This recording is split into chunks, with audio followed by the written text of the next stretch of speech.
ఇప్పుడు లడ్డూల్లో కొవ్వు కలిపినారు అని చెప్పి ఆరోపించింది చంద్రబాబు నాయుడు గారు. మరి ఆ విచారణే ఆగిపోయింది. ఆయనే తప్పు జరిగింది, లడ్డూలో ఈ యొక్క కొవ్వులు కలిసాయి, గోవు కొవ్వు పంది కొవ్వు అని చెప్పిన ఆరోపణ చంద్రబాబు నాయుడు గారు చేసే విచారణ ఏ స్థాయిలో ఉందో ఒకసారి చూడండి. ఇంకా కరుణాకర్ రెడ్డి గారు చేసినటువంటి ఆరోపణల విచారణని ఇంకేం పట్టించుకుంటారు సార్? ఖచ్చితంగా వివాదమే కావాలి. ఏంటి పట్టించుకోరా మీరు? ఎందుకంటే ఇప్పుడు ఆయన సవాల్ చేశారు కదా సాంబశివరావు గారు.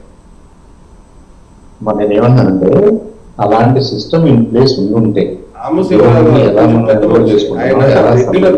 వాటి బాధ్యతలు ఎలా ఉందనేది గతంలో నుంచి కరుణాకర్ రెడ్డి గారు ఉన్నప్పుడు కూడా అలాంటి సిస్టమ్ ఉండుంటే ఆ సిస్టమ్ లోనే డేటా ఉంటుంది. ఆ డేటాని వీళ్ళు పరిశీలిస్తే ఒక కమిటీ గాను ఆల్ పార్టీ కమిటీ గాను 2-3 ఇంపార్టెంట్ వాళ్ళు చేస్తే ఇది అయిపోద్ది, పని అయిపోద్ది. అలాంటి సిస్టమ్ కరుణాకర్ రెడ్డి గారి టైంలో ఉందా? లేదంటే ఆయన నోటి మాటగా చెప్తున్నాడా? నాకు ఆ విషయాలు తెలియదు కాబట్టి శ్యామలరావు గారు ఆ 2-3 విషయాలు చెప్పి నెక్స్ట్ ఏం చేద్దాం అనుకుంటున్నారు ఒక ప్రపోజల్ పెడితే ఫ్యూచర్ లో ఇలాంటి ఆరోపణలు రాకుండా ఉంటాయి. సహజ మరణాలు అయితే ఒక పద్ధతి, ఇంకేదన్నా కాదు మ్యాన్ ఇండ్యూస్డ్ వీళ్ళు సరిగ్గా దాన్ని సంరక్షించట్లేదు కాబట్టి ఇలా జరుగుతున్నాయి అనుకున్నప్పుడు డెఫినెట్ గా we need to take care of it. Definite గా దానికి సమాధానాలు కావాలి. ఇదంతా కూడా ఎవరి బాధ్యత ఉంటుంది? కరుణాకర్ రెడ్డి గారి టైంలో ఒక సిస్టమ్ అంటూ ఉండుంటే ఆ సిస్టమ్ లో ఒక బటన్ నొక్కితే ఈ రిపోర్ట్లన్నీ వచ్చాయి. అది లేదు కాబట్టి ఇవాళ అందరూ కూడా మీరు మా మీద ఆరోపణ చేస్తున్నారని తెలుగుదేశం పార్టీ వాళ్ళు అనుకుంటున్నారు. కాదు నేను నిజమే చెప్తున్నాను కరుణాకర్ రెడ్డి గారు వైఎస్ఆర్ పార్టీ వాళ్ళు అంటున్నారు. అసలు మీరు నిజాలు దేంట్లో నుంచి చెప్తున్నారు? ఈర్సేలో నుంచి చెప్తున్నారా? మీ దగ్గర ఏదన్నా ఒక మేనేజ్మెంట్ సిస్టమ్ ఉందా? గోశాలకు సంబంధించి మీ పరిస్థితి మీరు ఉన్నప్పుడు చైర్మన్ గా ఉన్నప్పుడు ఇదిగోనండి మా దగ్గర ఈ సిస్టమ్ ఉండేది, ఇన్ని గోవులు ఉండేవి, ఇలా చేసేవాళ్ళు ఇలా చనిపోయేది అని మీ దగ్గర ఏమైనా సిస్టమ్ ఉందా? సిస్టమ్ లేనప్పుడు మీరు చేయలేదు కాబట్టి వీళ్ళు చేయలేదు కాబట్టి చేద్దామని అనుకుంటే తప్పు లేదనేది నా భావన. అవసరం ఉందని నేను అనుకుంటున్నాను. రైట్. కేబినెట్ మీటింగ్ తర్వాత ముఖ్యమంత్రి మంత్రులందరికీ కూడా క్లాస్ తీసుకున్న అంశాల్లో ఫస్ట్ వన్ మనం మాట్లాడుకున్నాము వక్ఫ్ బోర్డ్ గురించి అండ్ గోశాల్లో ఆవులు మరణించడం పైన కూడా మాట్లాడుకున్నాం. సో థర్డ్ అంశం, ఇంకా చాలా అంశాలు మాట్లాడారు, బట్ ఇంకొక థర్డ్ అంశం వచ్చేసి పాస్టర్ ప్రవీణ్ మరణం విషయంలో అన్ని సాక్ష్యాలు చూపించినప్పటికీ కూడా ప్రతిపక్షాలు అంత రాద్ధాంతం చేస్తుంటే అసలు మీరేం చేస్తున్నారు, వాళ్ళకి కౌంటర్ అటాక్ ఎందుకు ఇవ్వట్లేదు అని చెప్పేసి మంత్రులందరినీ కూడా సీరియస్ అయ్యారు. బట్ ఏంటి ప్రతిపక్షాలు ఎందుకు ఆ విషయంలో సాటిస్ఫాక్షన్ కాలేకపోతున్నాయి? విచారణ సరిగ్గా జరగలేదంటారా? ఐజీ ఎవ్రీథింగ్ వీడియో ప్రెజెంటేషన్ రూపంలో అన్ని ఎక్కడి నుంచి బయలుదేరారు, ఏంటి, ఎలా చనిపోయారు, అన్ని విషయాలు కూడా చూపించారు. అయినప్పటికీ కూడా ఇది అనుమానాస్పద మృతి అని అటు క్రైస్తవ సంఘాలు కానీ వైసీపీ నేతలు పదే దీనిపైన ఆరోపణలు చేస్తున్నారు.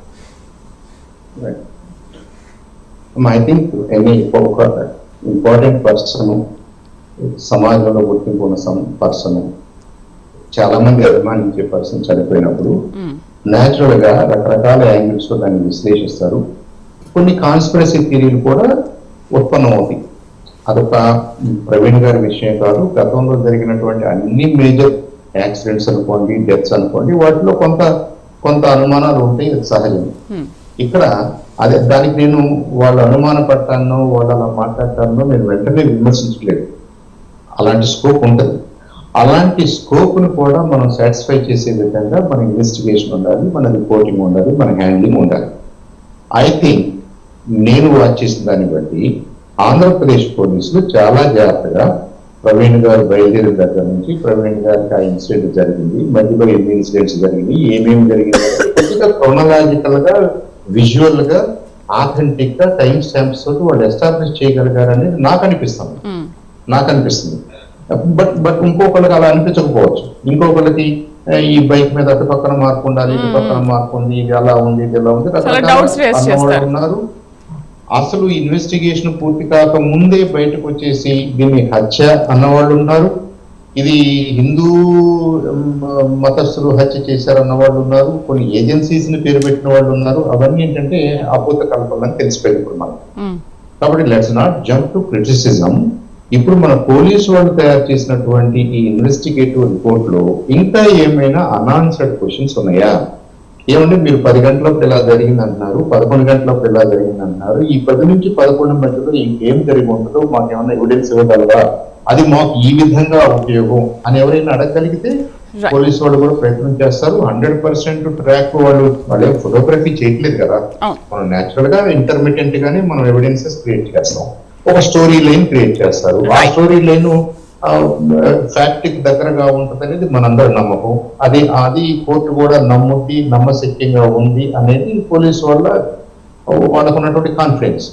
ఇన్వెస్టిగేషన్ అంటే అంతే కదమ్మా, 100% మనమే ఆయన పక్క నుండి మనం ఫోటో తీయట్లేదు కదా, ఆరోగ్య యాక్సిడెంట్ జరుగుతుందని తెలియదు కదా మనకి.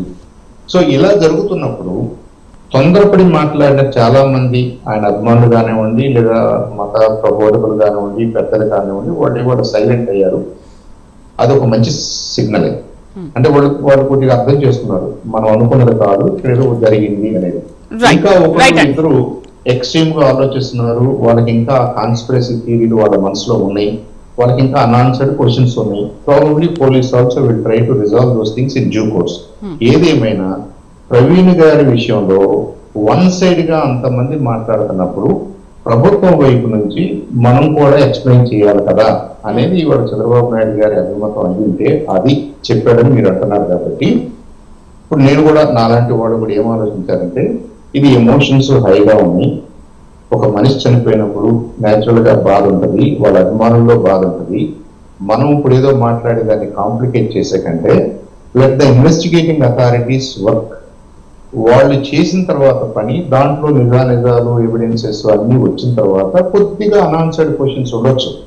అప్పుడు మళ్ళీ మాట్లాడుకునే టైం ఉంటుంది. మనం ఇప్పుడు ఒక పక్కన మనిషి చనిపోయి ఉంటే వాళ్ళు ఏదో బాధలు అని చెప్పేసి మనం కూడా మాట్లాడటం మొదలేసి ఇట్ బికమ్స్ కేరింగ్. అందుకని చాలా మంది నియంత్రణతోటి మాట్లాడలేదని నేను అనుకుంటున్నాను. అది ఒక రకంగా నాకైతే మంచిదని అనిపిస్తుంది. తర్వాత జరిగిన పరిణామాలు మీరు గవర్నమెంట్ ఏం చేస్తుందో, గవర్నమెంట్ ఎంత మంచి పని చేస్తుందో మీరు చెప్పకపోతే గవర్నమెంట్ కి ఇబ్బంది కదా అనేది ముఖ్యమంత్రి గారి అభిప్రాయం. దాన్ని కూడా మనం గౌరవించాలి. ఎవరన్నా ఏమని అనుకుంటారు కదా అని మనం సైలెంట్ గా కూర్చుంటే ఎవెన్చువల్ ఉన్న ఒకళ్ళిద్దరు ఈ కాన్స్పిరసీ థియరీస్ ని ప్రమోట్ చేస్తూ ఉంటారు. Given the social media situation, Ajay గారితో మాట్లాడదాం. సాంబశివరావు గారు, టైం లేదు, which is not good.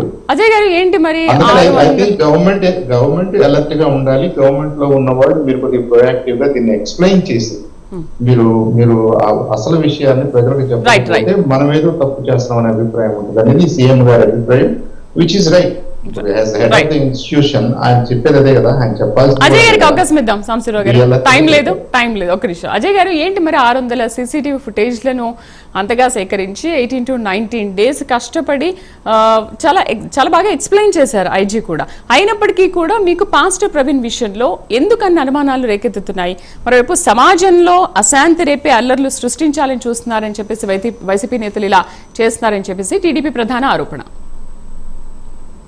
ఇప్పుడు ఒక విషయం ఇక్కడ మనం గమనించాల్సింది ఏంటంటే మేడం, పాస్టర్ ప్రవీణ్ గారు అనే వ్యక్తి అంటే ఆ సమాజంలో, క్రైస్తవ సమాజంలో ఒక సెలబ్రిటీగా ఉన్నటువంటి వ్యక్తి.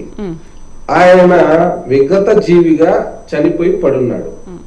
ఇప్పుడు చనిపోయి పడి ఉన్నప్పుడు ఆ విగత జీవిగా అతన్ని చూసినప్పుడు ఆ సమాజము, లేదా ఆయన అభిమానులు, లేకపోతే ప్రజాస్వామికవాదులు, లేకపోతే మేధావులు ఎవరైనా గాని అంతకు ముందు ఆయన కొన్ని ప్రసంగాలలో ఎక్కడో. అజయ్ గారు ఇవన్నీ ప్రజలందరికీ ఇవన్నీ తెలుసు. మీ పాయింట్ ఏంటో మాట్లాడండి, ఎందుకంటే టైం లేదు. నెక్స్ట్ విజయ్ గారు మనం మాట్లాడాలి. ఆ కారణం చేత సోషల్ మీడియాలో ఆయన మృతి పట్ల అనుమానాలని ఎక్కువగా ప్రచారం చేశారు మేడం. ఎవరు యూట్యూబర్స్ కావచ్చు, సోషల్ మీడియా ఇన్ఫ్లుయెన్సర్స్ కావచ్చు, వాళ్ళందరూ ప్రవీణ్ ఎట్లా చనిపోయారు పాస్టర్ గారు అని చెప్పేసి వాళ్ళు తీసుకొచ్చారు. అప్పుడు ప్రభుత్వం ఆత్మరక్షణలో పడింది కాబట్టే ఇదేదో మన మెడకు చుట్టుకోబోతోందని వాళ్ళు భయపడ్డారు. కాబట్టి 600 CC కెమెరాలు వెతికైనా ఇది మాకు సంబంధం లేదు అని చెప్పుకునే ప్రయత్నం చేసినారు. లేకపోతే అసలు